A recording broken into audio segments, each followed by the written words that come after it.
চিকিৎসায় গাফেলতির অভিযোগ, শিশুর শারীরিক অবস্থার অবনতি। এই ঘটনাকে ঘিরে ধুন্ধুমার কাণ্ড দুর্গাপুরের সভাপুরের বেসরকারি হাসপাতাল চত্বরে। ঘটনাস্থলে পুলিশ। অভিযোগ, শিশুকে দেখতে বাধা দেয় হাসপাতালের সিকিউরিটি গার্ড, এমনকি শিশুর পরিবারকে মারধরের অভিযোগ। এই ঘটনাকে ঘিরে উত্তেজিত শিশুর পরিবার হাসপাতালের সামনে তুমুল বিক্ষোভ শুরু করে দেয়। খবর পেয়ে ঘটনাস্থলে ছুটে আসে পুলিশ, কিন্তু পুলিশকে ঘিরে ধরে বিক্ষোভ প্রকাশ করতে থাকে উত্তেজিত শিশুর পরিবার। হাসপাতালের তরফে জানিয়ে দেওয়া হয় শিশুর অবস্থা সংকটজনক। গতকাল গায়ে জ্বর নিয়ে দুর্গাপুরের সভাপুরের এই বেসরকারি হাসপাতালে নিয়ে আসা হয়। বছর দশকের ওই শিশুকে ভর্তিও নিয়ে নেওয়া হয়। শিশুর শারীরিক অবস্থার অবনতি হতে শুরু করে। শিশুর পরিবারকে জানিয়ে দেওয়া হয় শিশুকে ভেন্টিলেশনে দেওয়া হয়েছে। শিশুর পরিবার শিশুকে একবার দেখতে দিতে বলাই শুরু হয় অশান্তি। অভিযোগ, হাসপাতালে ঢুকতে বাধা দেয় হাসপাতালের সিকিউরিটি, এমনকি মারধরের অভিযোগ ওঠে শিশুর পরিবারকে। এরপরেই অশান্ত হয়ে ওঠে হাসপাতাল চত্বর। অভিযোগ ওঠে হাসপাতালে শিশুকে দেখতে দিতে বাধা দিচ্ছে, কিছু লুকিয়ে রাখার চেষ্টা করছে। প্রশ্ন তোলেন, শিশুর শারীরিক অবস্থার অবনতি হলে ছেড়ে দেওয়া হোক, তারা অন্য কোথাও নিয়ে যাবে। কিন্তু হাসপাতাল কর্তৃপক্ষ প্রথমটা মানতে না চাওয়াতে বিপত্তি বাধে। শুরু হয় হাসপাতালের সামনে বিক্ষোভ। কান্নায় ভেঙে পড়েন শিশুর পরিবার। পুলিশ এসে পরিস্থিতি সামাল দেওয়ার চেষ্টা করলেও শান্ত হয়নি শিশুর পরিবার। অবস্থা খুব খারাপ আছে, যদি অবস্থা খারাপ ছিল তো ওরা আমাদেরকে বলে দিত যে দেখো আমাদের থেকে হবে না, তোমরা কোথাও বাইরে নিয়ে যাও। ও 7টা থেকে এখানে বাসি মুখে এসে পড়ে বসে আছে, কেউ কিছু বলছে না, কেউ কিছু বলছে না। আমাদের দুজন ছেলে গিয়েছিল তো উপরে, তো ওরাকে বলছে সাইন করতে। ওরা কেন সাইন করবে যখন ওর গার্জেন 3টা নামুতে আছে? তো ওরা কেন সাইন করবে? বলছে তোরা সাইন কর, তবে তোরা নেচে যাবি, না হলে ওদিকে ডাক। ওই কারণে যত ছেলেগুলো সব বলতে গেলে যখন আমাদের ছেলে দুটো যখন উপরে আছে তো ওদিকে পাঠা, বলছে না। ওই থেকে ওরা উল্টা আমাদেরকে ঠেলে পড়ে। একটি গার্ড আছে, ওই গার্ডটাকে ডাকো, वो गार्ड तो कहता मैं मार को था उसका हो तो कुछ काम नहीं कर रहा था। उसके बाद ला के दिया, इमरजेंसी में हम लोग गए तो इमरजेंसी में ले भी दिया, अंदर भी लेके गया, सब कुछ ट्रीटमेंट किया। मेरा भतीजा था, उसको बोला कि 1 घंटा बाद हम रिपोर्ट दे रहे।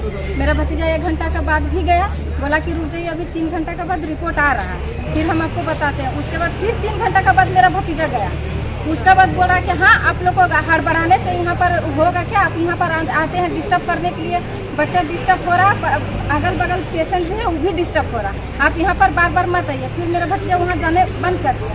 फिर हो गया 7:30 बजे शाम के टाइम में, उसके बाद फिर फ़ोन करके इसको बुला रहा कि आइए थोड़ा आपसे बात करना। मेरा भतीजा जाके ऊपर में बैठा हुआ है, गार्ड भी वहाँ पे था बैठा हुआ, 1.5 घंटा बैठा, लेकिन डॉक्टर कुछ बात नहीं किया, ना गेट से बाहर निकला। मेरा भतीजा गेट का बाहर ही बैठा हुआ था 1.5 घंटा बैठने का बावजूद भी कुछ जवाब नहीं किया। और आज जब हम लोग सुबह में भी बोल रहे हैं कि दीजिए बच्चा से मिलने के लिए, उसका बाप आया है, हम उसका दादी हैं, उसका बाप आया, उसका माँ भी आई हुई है। आज उसका बाप बोल रहा हम जाएंगे मिलने के लिए, इन लोग मिलने के लिए नहीं थे। अब जब हम लोग सबको मिल के हम लोग को बोले कि तो 4-5 लड़का को मिल के हम लोग गए मिलने के लिए, सब मेरा बच्चा लोग जितना था सबको मारा, जेंट्स से लेके लेडीज तक। कौन मारा? सिक्योरिटी गार्ड, हाँ सिक्योरिटी गार्ड मारा, सबको मिल के हम लोग को, लेडीज जेंट्स हमको भी मारा है। क्यों मारा? क्यों मारने का कारण क्या है? मारने का कारण ये है कि हम लोग चाह रहे थे कि डॉक्टर से बात करें, जो भी बच्चा है तो भी हमको दो, और नहीं है मेरा बच्चा डेथ भी कर गया फिर भी हमको दो। सिग्नेचर वाला सादा पेपर में बोला सिग्नेचर कर। হাসপাতালের তরফে জানিয়ে দেওয়া হয় মারধরের অভিযোগ নিয়ে কিছুই বলার নেই, তবে সংকটজনক অবস্থায় শিশুকে নিয়ে আসা হয়েছিল হাসপাতালে, তারা ফের অন্যত্র পাঠিয়ে দিচ্ছেন, তবে শিশুর অবস্থা সংকটজনক বলে জানিয়ে দেয় তারা। দেখুন, এটা মনে হবে না, কারণ বাচ্চা অনেকক্ষণ ধরে ওরা দেখেনি, সকালবেলা থেকে আমরা ওদের সমানে ডাকছি, 10:30 থেকে ডাক্তারবাবুর সঙ্গে আমি এক্ষুনি কথা হলো, উনি বলছেন 10:30 থেকে বাড়ির লোককে আমি বলছি আপনারা আসুন আমি কথা বলবো, কারণ বাচ্চা কিন্তু ঠিক নেই, ওনারা আসছেন না, এখন বাচ্চা ভেন্টিলেটেড আছে। এরকম এখনো কিন্তু আমি বলবো যে হাসপাতালের তরফ থেকে যে বাচ্চার কিন্তু কোনো ডেথ হয়নি, শি ইজ ভেন্টিলেটেড। এখন সেই এত ডিস্ট্রেসের মধ্যে আছে এনারা, আমি এগুলো নিয়ে তর্কাতর্কি করতে চাই না। হ্যাঁ, অনেক লোক যদি আইসিইউতে ঢুকেছে, ওর মতো তো আরো 5টা বাচ্চা আছে, সেটুকু যতটুকু করা সেটাই করবে সিকিউরিটি, আর তো কিছু না। দেখুন, আমরা অপশন দিয়েছি, ওরা বলছে আমরা এখান থেকে নিয়ে যাবো, আমরা বলছি ঠিক আছে তুমি নিয়ে যেতে পারো, বিকজ এখন সত্যি আমাদেরও তো কিছু না, আমরাও তো অবজার্ভই করবো।